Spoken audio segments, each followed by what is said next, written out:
Kumusta mga kaibigan? Alam niyo ba na ang salitang "kamusta ka" ay hango sa wikang Espanyol na "como esta"? Ang galing, hindi ba?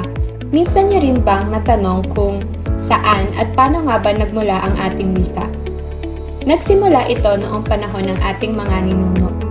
Ayon sa mga mananaliksik, ang mga Filipino ay kabilang sa mga pinakaunang Austronesian. Ang Austronesian ay isang pamilya ng wika ng Malayo-Polynesian na siyang naging pundasyon ng wikang Filipino. Sa panahon ngayon, maaaring maihalin tulad ang Bicol, Visayan, Cebuano, Ilonggo at Samar na wika sa wikang ginamit ng Pilipino noong panahon ng ninuno. Higit pa rito, sa panahon din ng ninuno ginamit ang baybayin bilang sistema ng pagsusulat. Sa taong 1565, nagsimulang sakupin ng Kastila ang Pilipinas.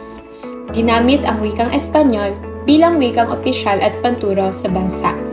Sa katunayan, may mga salita tayong sinasabi na akala natin ay nagmula sa wikang Filipino, ngunit sa wikang Espanyol talaga ito nagmula. Halimbawa, madalas nating ginagamit ang salitang lugar, ngunit ito ay wikang Espanyol, at katumbas nito ang salitang pook sa ating wika. Nagkaroon ng pag-unlad sa paggamit ng sariling wika nang dumating ang panahon ng pagkamulat o ang panahon ng Rebolusyon.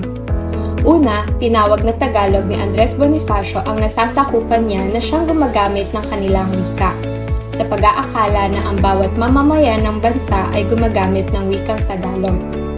Bukod pa dito, sa konstitusyon ng Republika ng Biak na Bato sa pamamahala ng dating presidente na si Emilio Aguinaldo, ginawang opisyal na wikang pambansa ang wikang Tagalog.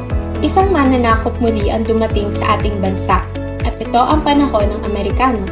Sa ilalim ng kanilang pamamahala, ipinroklama na ang wikang gagamitin sa bansa ay wikang Ingles at Espanyol.